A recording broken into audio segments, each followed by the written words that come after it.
Welcome to Movies That Matter, the podcast about recent films going above and beyond the call of box office returns to boldly explore a social issue affecting people's lives.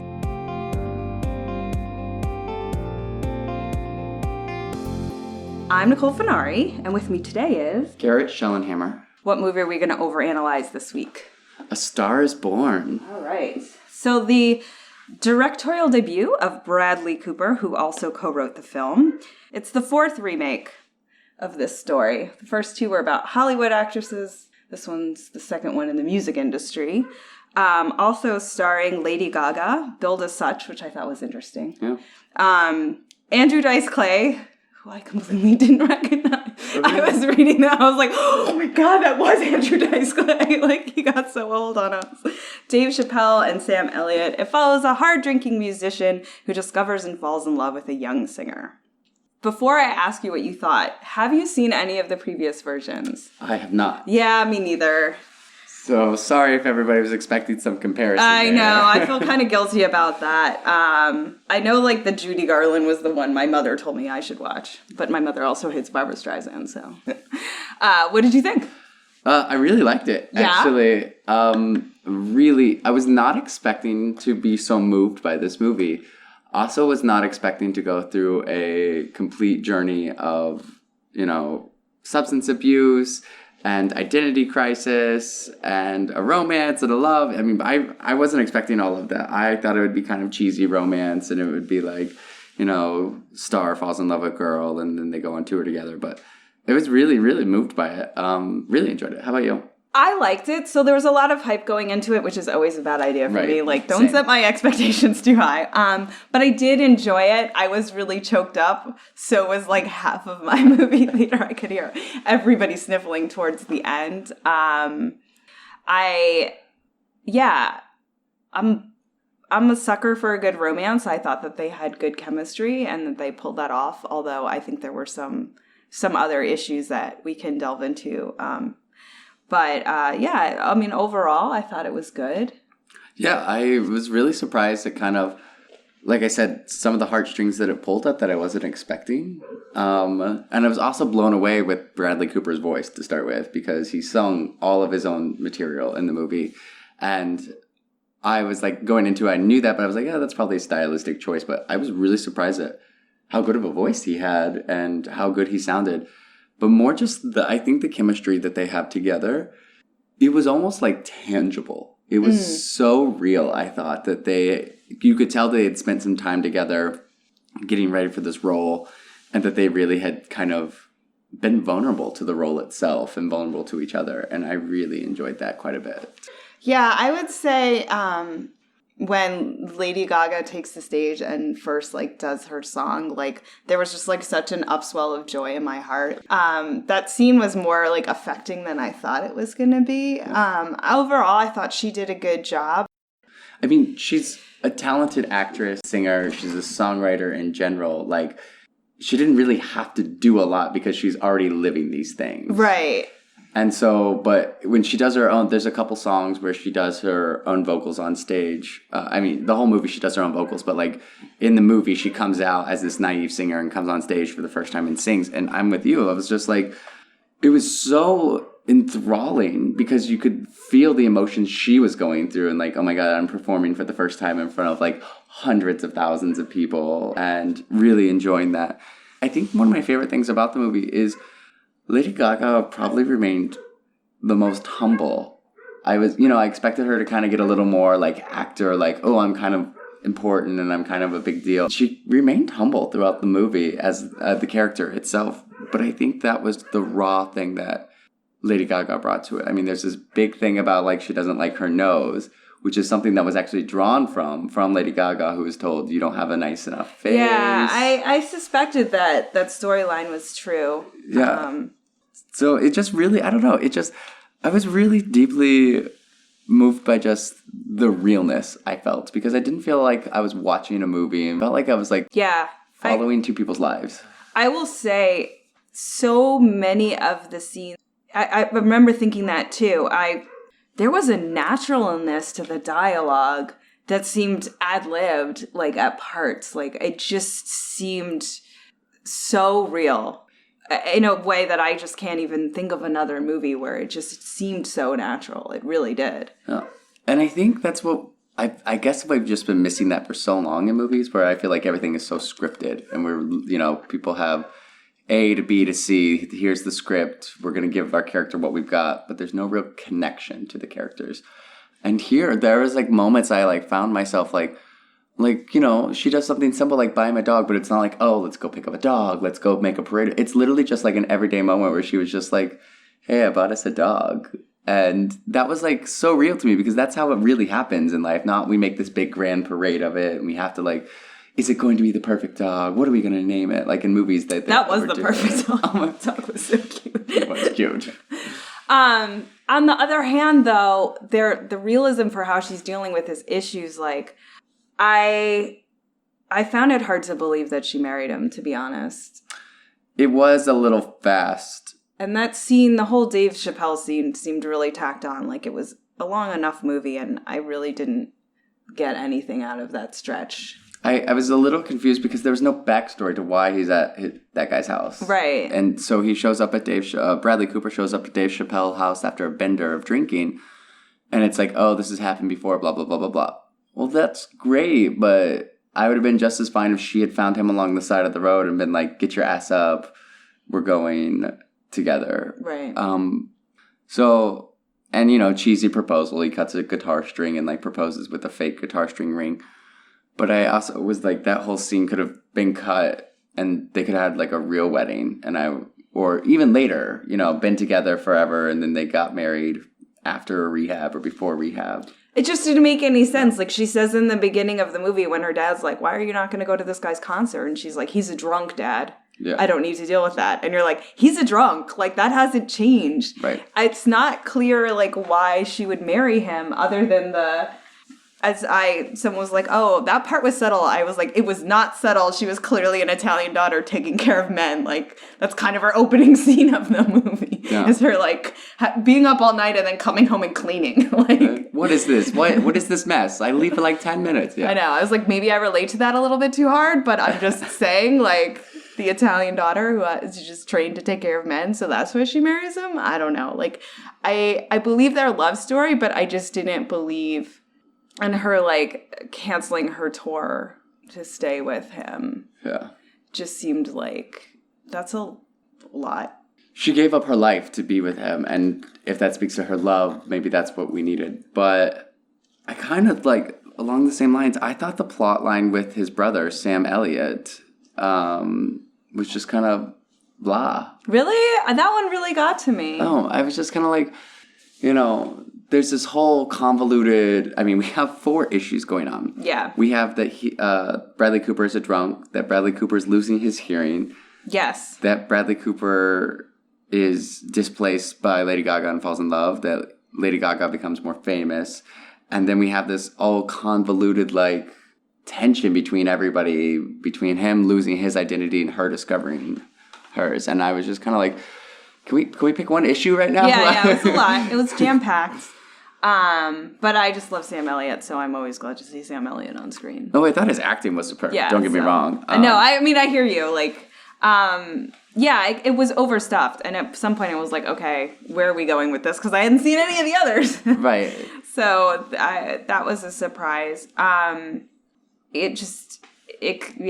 It could have been paced a little bit better, and I felt like everything was shot in close up too much. I wanted to take a step back so many times. It was like, this is getting overused. I was like, stop flashing your strobes at me, please. That's because they would go to these giant concert scenes and it would do cut, flash, flash. And I was just like, I was sitting in my chair and I was like, wow, not even motion sick, but just like, all right, pick a frame and just stick with it for like more than 1 second. No, I got a little motion sick too. And but I also feel like it's funny. I maybe there's just no other way, but I called out for 8th grade, like, oh, this is how everybody like films a panic attack. I was like, oh, he's screwed up, like he's drunk and disoriented, and that's how we're doing with the camera. And I was like, there gotta be another way. Like, someone reinvent the wheel on this. Like, it's just it's kind of overused. Although I thought he did impaired really well. I was shocked. I would be shocked to know if he hadn't actually been drinking in some of those scenes because he was so on point as a drunk that like some of those mobility issues that you experience when you're drinking, if any of you on this podcast have ever drank too much before, you know what I'm talking about. But he literally nailed it. I was just really surprised that he was able to, the slur of his movement, not even his speech, the slur of his movement was on point, and it just was something so real. I guess that's more about the realness. I was like, this is so believable, and and people frequently like overplay it. They just stumble too hard, or they mess up. You know what I mean? Like they kind of ham up, like I'm super drunk, and like he didn't.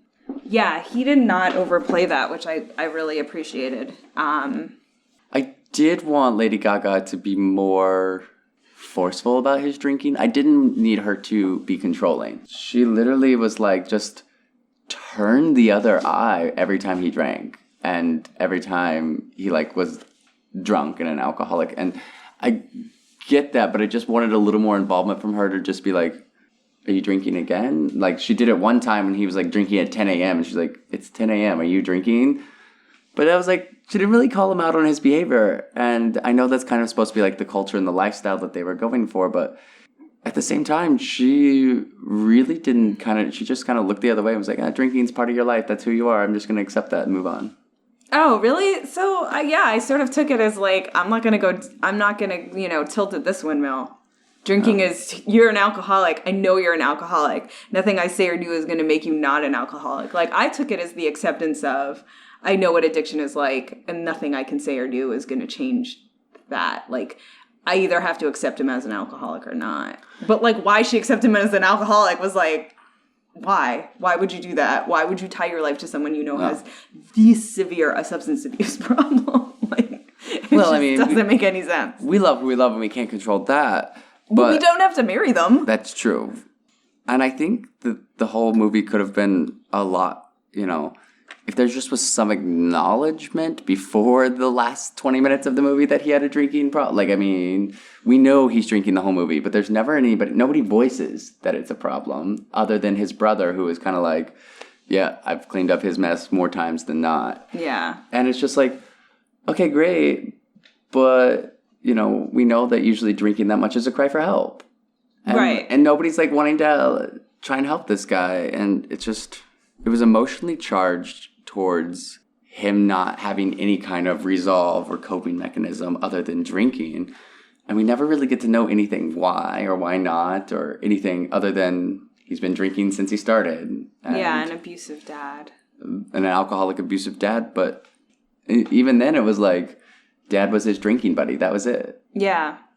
You don't get much backstory, which was, I don't know, it was like, again, the movie's overstuffed. I don't know how much more I needed, but I do want to, so I do think he did a good job with the directing first time out. I said I could have dealt with a little less like extreme close-ups, but overall I thought it was well shot. I thought they did something like on the technical side. I don't know if you noticed it. They, like, really subtly changed Lady Gaga's makeup as the movie went on. Yeah. Like, it wasn't huge, but she just started wearing, like, a little bit more, and it started to get more stylized as she got more, like, pop music, and I was like, wow. I don't know if, like, because when we're watching the movie, like, we're looking for these types of things, right? So I'm like, I don't know if I was even casually watching it, how much, like, I would register her changing. I would notice her changing, but I don't know if I would notice how she was changing. Like, it was really well done. And it was like, whoever did the makeup for this movie should get nominated, because that was pretty cool. I saw the reverse. So it literally was super symbolic as Lady Gaga changed her look. Bradley Cooper's look actually went to more bland. So I was looking at more of the costuming, not necessarily the makeup, but literally Lady Gaga starts out in like a t-shirt and jeans. Yeah. And at the end of the movie, she's wearing these stunning, dresses and everything. And Bradley Cooper starts out in these bright flannels and all this jewelry and kind of like this bohemian rock star. And as the movie goes on, everything he wears is like gray, toned down. That's interesting. That I didn't notice. So like the opposite, like I didn't notice the makeup so much, but it's really symbolic in like when she's starting to shine, he starts to wane, and like that put the whole movie into perspective to me. This is literally A Star Is Born, but it's like, you know, there's a theory that there's a limited amount of talent in the world, and so one person has to give up theirs so somebody else can achieve it, and it became that. And I just throughout the movie, because, you know, you see him start to sit more too. He stood in the first part of the movie, then he starts to sit more, and then he's always laying down towards the end of the movie. And it's just like a balanced life cycle of like his peak to start. And she starts by sitting down and then she starts to where she's ending standing in the movie. So I was blown away by like the technical thought they put into that. Yeah. So let's talk about the music. Music expert, I am not. Neither am I. I listened to a lot of it. But what did we think about this as sort of a musical and how the music functioned? Definitely not a musical. I would not classify it as a musical. No, it's not a musical, but it has music in it. I thought they used music in an interesting way, because, you know, a lot of times they use music to like do montages and cut stories and stuff like that. They didn't in this movie. The music was literally them interacting together, talking about music, or it was when they were performing. Like there was an actual plot and music. It wasn't like musical montage. Everything just happened while we sang this song in the background. It was really, I thought, well done in its placement. Some of the songs I was kind of like, eh. So yeah, to that end, like, to completely date myself in terms of like where music videos have gone in my lifetime. Like I remember like checking back in when I was, I don't know, flipping through the channels and watching MTV, and I was like, oh my gosh, they don't even play whole music videos anymore. This is where our attention span has gone. Like an entire music video is too long. They just sort of introduce them and play like half of it and move on. So, I thought it was notable in the movie and really good. Like you said, they just stood there and sang a song, and they played the whole freaking song. Like they didn't cut away.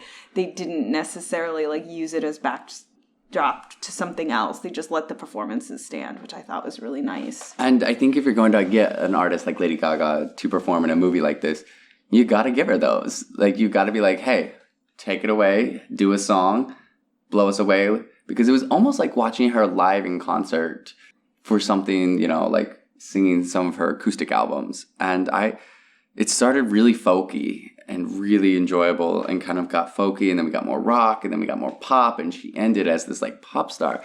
And I did not really see that evolution fully coming. I thought she was good. They were going to be like a famous, you know, Old Crow Medicine Wheel or, you know, bluegrass type of band, folk band together. And so I was really, really kind of liked that transition to pop. But I think the more we saw her go to pop, the less she liked that transition. Yeah. Well, I want to get into that because that gets into the theme of the movie. But for a couple more notes about the music, so the album is selling really well. Yeah. Which supports its theory, because I thought the music had to do a couple things. One, he had to credibly have good enough songs that he would have packed arenas. Do you know what I mean? Yeah. Like I was like, these songs better be good, because otherwise you're like, I don't believe that you're a rock star. Right. You're not selling me on this. And then her songs too had to be really attention getting. I think the biggest problem for me was I did not like that final song. It didn't hit any emotional beat. I just didn't like it. I didn't think it was a good song, and it wasn't as good as the ones that had come before. I literally was like, what is this Greatest Showman recap right here? Have you seen Greatest Showman? Yeah, I have. It's literally like she's on stage with a bunch of like theater lights in front of her, and I was like, this feels like too familiar from what we just saw. I also didn't like the ending song. I thought she was going to sing the Shallow song again, yeah, which is the song they first met on, because what we haven't told you, spoiler, I know we yeah, we always spoil. So Bradley Cooper ends up committing suicide in this movie and hanging himself after he overdoses on pills, a combination of both. And Lady Gaga gets over it finally by doing a benefit honorary concert for her husband, and she sings the song, and it just wasn't there because it was a song they'd written together. And then it does, as she's singing the song, it cuts away to him when he was writing the song. And I liked that part of it because it was showing them just getting it together, but not putting so much emphasis into it. And, you know, she had a fake cry scene, and I hate fake cry scenes, like where we set it up so the actor is crying and they're engaged in their upsetness. But yeah, I'm with you. I didn't like the end scene. Yeah. But I thought the first half of the movie when they're duets were some of the best music. And it's funny because I'm not a big fan of Jason Isbell's music himself, but I knew he contributed, and when I heard Maybe It's Time, I was like, I bet that's the Jason Isbell song, and I was right. And that was far and away my favorite song of the movie. Although, again, that's not the type of song that would fill an arena, but I thought their one like rock song was fine. I really enjoyed Bradley Cooper acoustic when he's singing in the bar too. Yeah, that's that song. It's Maybe It's Time to Let the Old Ways Go. Like that song was the best song. Yeah, it was. And I mean, shout out to the drag queens in this movie, Shangela and Willem. Like, come through. Like, they snuck in a drag queen realness into this movie, and I was just like, there are tons of audience who were never going to expect to see drag queens in this movie, and it was a nice, subtly done. That was like not about, that wasn't the point of the movie, but it was also like, here we are to support, and life goes on. It doesn't matter if you're a famous rock star or not. Yeah, and I thought too, like, again, I don't know Lady Gaga's whole backstory, but when, you know, notably the example Bette Midler comes to mind, like, you know, she's always has thanked the gay community for making her career. Like, that is how she got started. Like, and they were always her biggest supporters, and she's never left them behind as, you know, as her fans. Like, so I think there's gosh, she's just so versatile. I'm just thinking back to, like, every album she's produced, and, like, just so versatile. And she can do opera, she can do, you know, rock, she can do country, she can do folk, she can do pop, she can do jazz. Like, she is so freaking talented. And I think when she was on the piano singing that song, there's this one scene that I just remember. She's just pounding away on that piano and singing into the mic while her husband is dying, basically. And I was just like, that is the emotion that I feel like she captures in people, and that she can really, you know, hey, I've been there, I've lived through it, here I am. And that was just, will always stick in my mind, because she's just literally pounding on that piano and singing her heart out. And for a movie, you felt like, damn, that's a lot to give for a performance in a role, and I'm so glad she did. Yeah, me too. And although I do remember, like, I guess it was like 5-6 years ago now, there was like an NPR, like, you know, they do the like celebrity birthdays, and they were like, Lady Gaga's 26 today. And I was like, oh my God, I feel terrible about what I've accomplished in my life. Like, she's only 26. Oh no. Like, yeah, I mean, remarkable just in terms of what she's done at her age. Like, and I actually, so I want to say, like, a couple quick notes on that, like, because I've railed against the, like, I mean, The Star is Born is about an older man, younger woman, but she's not that young. Right. Like, and he's not that old. Like, that I was like, oh, this is fine. I feel fine about this. Like, you're not trying to sell me on, like, she likes some, like, hideously old dude, and that's unrealistic. Like, I'm good with this. No, I mean, in the movie, I think they're supposed to probably be 15 years apart, probably, if that. You think she was playing younger and he was playing older? Yeah, but, like, they don't look it in the movie, so you don't realize that. I mean, it's never mentioned exactly their age in the movie. Right. But I felt like maybe they were... He looked rough. Yeah, well, I mean, alcoholics. Yeah, no, I thought, like, good for him, man. He looks rough. Like... but I've been a big fan of his for a long time, so I'm willing to... He really captured this role for me. You know, we always see Bradley Cooper do amazing things, but, like, this one really just, like, I think... I definitely think he'll be nominated for an Oscar for this role. I think he'll get the Best Director nod as well. They like to roll around. Yeah. So... But I also look for best score to come out of this as well. So I think it's not... Shallows will get best song. Yeah. It's not Oscar bait. It wasn't Oscar bait. Like, you know... It shouldn't have been. But I don't know. I think it'll get a lot of nominations. I think so too. I think... So it was really interesting. So we talked about sort of the death of the, like, mid-budget adult movie, and then October's box office numbers kind of came out last week, and it was like, October has basically been made by mid-budget adult movies. Like Star is Born, like, again, it didn't have a huge opening weekend, which usually is the metric, but it's still playing a month later. Right. People are still going to see it. It's had a lot of legs, and it's kind of quietly just made a bunch of money along the way. And like packed theaters, not just like one or two people. I mean, yeah, like it is packed here right now. And there was not a demographic in the audience that was like more predominant than the other. There were men, there were women, there was, different people of color, there were white people, there was gay, there was straight. Like there was no set person going to see this movie.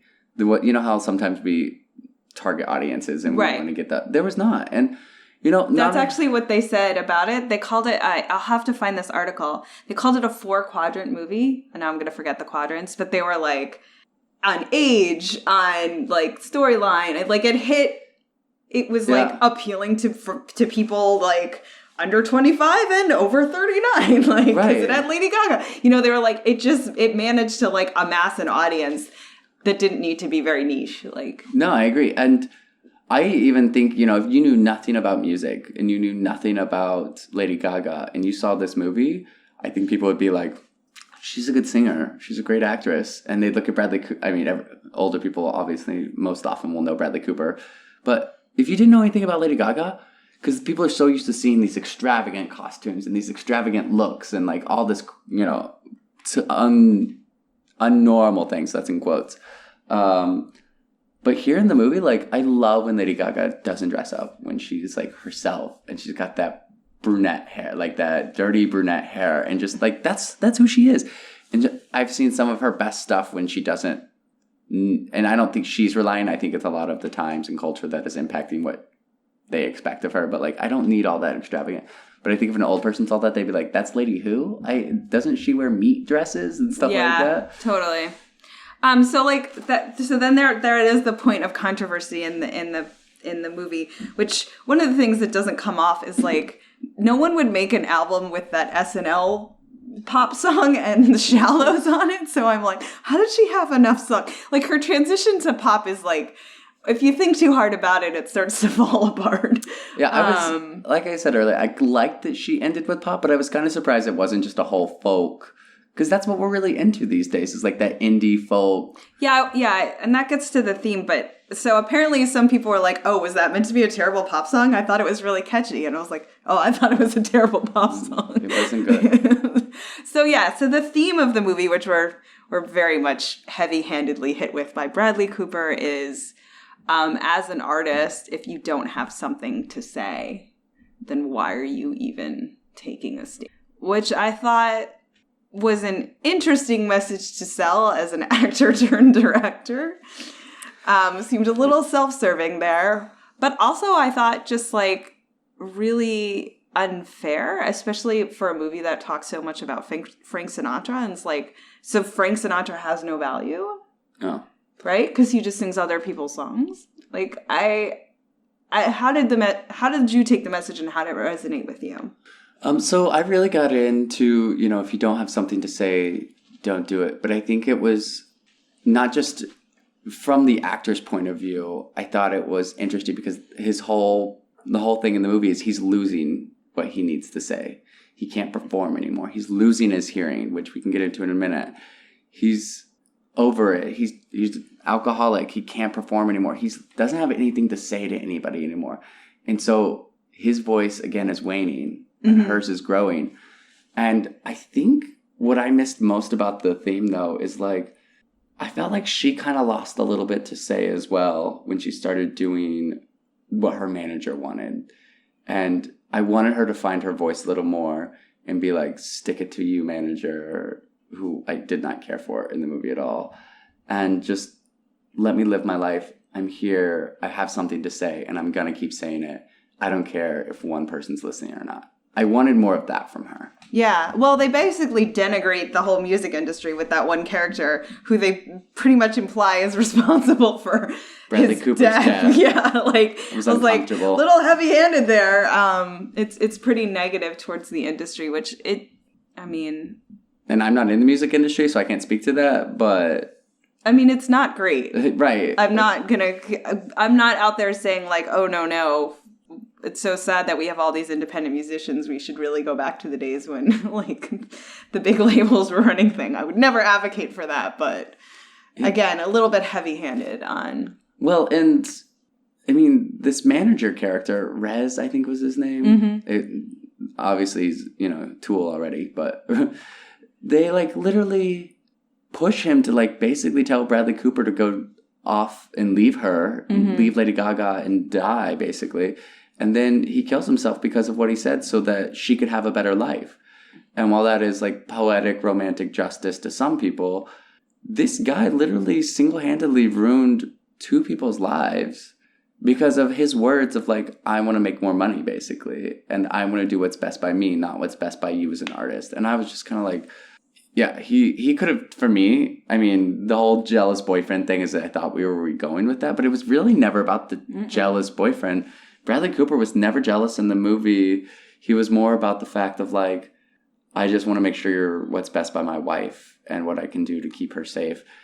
And when they're out on this ledge and he's telling her, he's like, I'm going to tell you something that nobody's going to tell me. And he states this theme to her again and says, if you don't got something to say, why are you getting up there at all? You're going to have to reach into your gut to find your legs because they're going to listen for as long as they want. But you just keep saying whatever you want until they stop listening. And one day they will. But until then, live your best life. Yeah, and I guess, so there's just a lot wrapped up in that I don't necessarily agree with in terms of like, you can be a good performer and not a songwriter and you still have value. Like, although I guess you could maybe argue your delivery of the song is how you say what you say. Well, and I think it kind of tried to undersell songwriters who aren't singing their own songs. So people who are like not performing on stage are writing all these beautiful lyrics. That doesn't make them any less important than the person performing them. Right. And like, please save us all, for Bob Dylan covers. Right. Like, I never want to hear Bob Dylan sing his own stuff. He's a brilliant songwriter. I hated his voice. Like, give it to other people, please.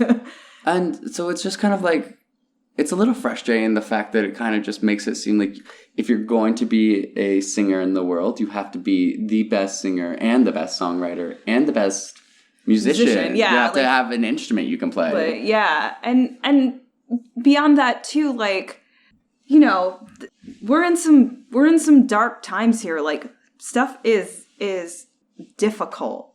And it's sort of, it gets back into the how, like, comedy movies are never rated as highly as dramatic movies. Like, pop music is just not real music, not serious music. And it's like, there has to be a place for something that's purely fun in our lives. And there's value to that. Like, I don't want a world where only movies are made or dramatic movies and there's no pop music and something fun to dance to. Like that, it's all very well and fine to stand on your high horse and say, well, I make, real music because I am a singer-songwriter and what you do is crud. Like, come on. Like, it's enjoyable for a reason. Like, people buy all those albums for a reason. And hallelujah to backup dancers every time they show up on stage. I love dancing. Like, show me some dancers. Like, it takes a village to raise a person. And I think what we miss from this movie is like, we see people working, but we never give them credit in this movie. There are tons of people working to make everything go right for both of these people. And we see maybe 2 or 3 of them. Yeah. And that's missed opportunity there because you really could have had, 2 very powerful voices saying, hey, we're only as good as the people around us. If I'm just getting up on stage by myself, I may sing, but it may not be a great show. People are making sure the lights work, the sound work, my backup dancers, my backup musicians, like my band, my stage manager, like all these people coming together to make this happen. And it would have been nice to get a little nod and been like, hey, we may be up here singing these songs, doing these things, but we wouldn't be anything without these people behind us. I think the movie says the exact opposite of that, to be frank. That's what I'm saying. Not only does it have the nod, it's saying, like, all these people are worthless. I'm the only real talent here, right? Like, which I think that's unfair, and I don't believe in that message, and it's not one that I particularly wanted to see promoted. And I remember, so, this is coming out at the same time as Bohemian Rhapsody, and I was talking to people about Freddie Mercury, who also was a bit funny looking, as it were. And I just was like, come on, though. He had that voice. Like, making it this so much about luck for so many people, because there are so many talented people. But I firmly believe there are people in this world who just have more talent than everybody else, and there was nothing that was going to stop them from success. And I'm like, I'm sorry, no, you can't have Freddie Mercury's voice, literally destined for greatness. I just don't believe it's possible that somebody who actually has that talent and wants to use it can get ignored forever. It's just not possible in my mind. That's fair. So I do think they were trying to drive that genius narrative, but I also am neither of those people in the movie. She needed the luck in the movie of having him support her because she had tried and failed. Well, and that's just it. His life had been pretty successful from what we're led to believe from the movie, and he's had all these great things. And, he's starting to lose his hearing, which exponentially gets worse and worse and worse in the movie. And he's, because the more he loses his hearing, the more he starts to drink. And the more he starts to drink, the less he can perform. And it just becomes this downward spiral for him. He had talent. He had really good stuff. But life happened. And when life happened, he starts to decline. And I just think that's the symbolism. That was what I got from the movie. When one talent starts to wane, the other starts to rise. And literally, I think it's just, if you were to draw a parallel scale of where they started in the movie and just balance those scales throughout the movie, I think she would outweigh him by far at the end of the movie. Yeah, I think that's true. And I think that's what the movie, I think that's part of it. And I think that's what all of the Star is Borns have been about. That, he has to lose for her to win. But I also just think there was another not very coded message about the value of talent and what talent, a very narrow definition, in my opinion, of what talent is. Yep. And I just was look, and Bradley Cooper's an interesting story to sort of bear that out. When I've talked to people who are I'm just not a fan, I'm I can't begrudge anyone who spent this long in the industry taking, supporting roles. He got famous at 36 or something. Yeah. He was there putting his time in, playing a lot of jerk parts for a really long time. He was not an overnight success, and I'm always he put his time in. I really value that. And I think the movie just doesn't know how to contend with talent or genius. When I dissect it, I don't agree with what it has to say. I do get that she was going to, the idea that, again, she was destined for greatness because she had that voice and she had the songwriting talent and she just needed the confidence to put herself out there. Absolutely. And if he was the push that she needed, then that makes it even more sweet because, he saw something in her that he knew she should be up there. And he took that and he's here, I'm making you do it. Yeah. So. Yeah. Wrapping things up. So overall, what would you give it for a social impact score? Social impact, I know we didn't touch on it a lot, but it does actually portray a really good, life of somebody who is an alcoholic and some really heavy issues about, what it means for self-identity discovery and what it means for, struggling with mental health issues towards the end. So I would give it a solid 6 probably on a social impact score. Okay, I feel the same. The only thing that, and we didn't touch on it, and now we're at the end of the episode, I felt it somewhat portrayed suicide as a positive option.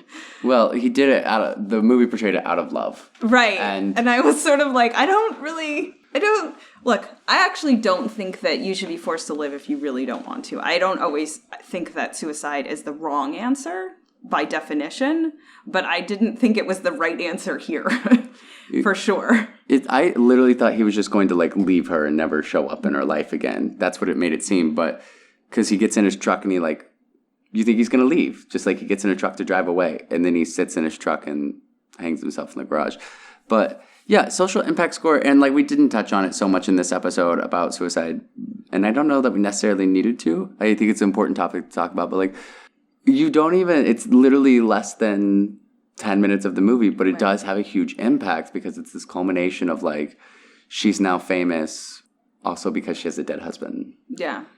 And so that was kind of that last bit of the movie where she's becoming more famous and doing this concert for him, and his music records are soaring, which means her music records are soaring.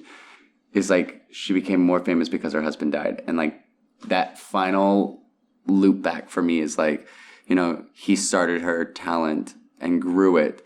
And the only way to continue to make her talent grow was for him to die. And I was like, wow. So definitely a 6. Cool. Recommendations? Yeah. So I will recommend listening to Lady Gaga's old acoustic albums. Mm-hmm. If there's a YouTube, if you go YouTube for sure. We'll provide links, Yeah. But she does Paparazzi acoustic on, I think it was Saturday Night Live or one of the night shows. And literally, when I fell in love with her is finding her acoustic music. She sings all of her same songs on piano, you know, just playing for herself. And I love those. So that's a nice throwback.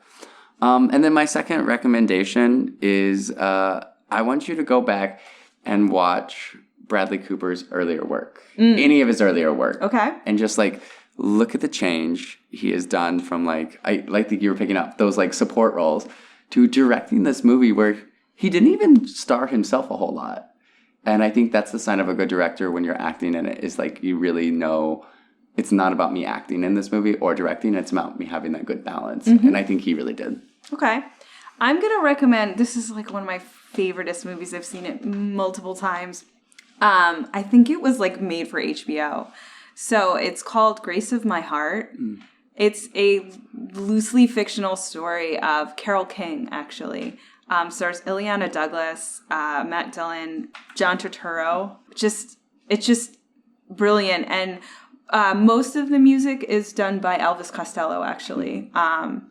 But it's just a wonderful, an interesting inverse journey that we were talking about before, where Carole King was for a very long time a songwriter before she actually stepped into the spotlight to sing her own work.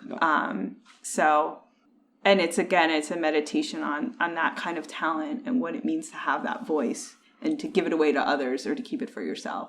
So, lovely movie, one of my favorites. Okay, well, thank you for listening. Sorry about the mix-up. We will be back with Boy Erased, by the way, if you check Twitter. So I post what our next movie is the off Thursdays, and unfortunately we did not get the limited release of the movie, so we couldn't cover it. But we will be back for that. So if you like us, please take a second to leave a review on iTunes, recommend us to your friends, check out our website, moviesthatmatterpodcast.com.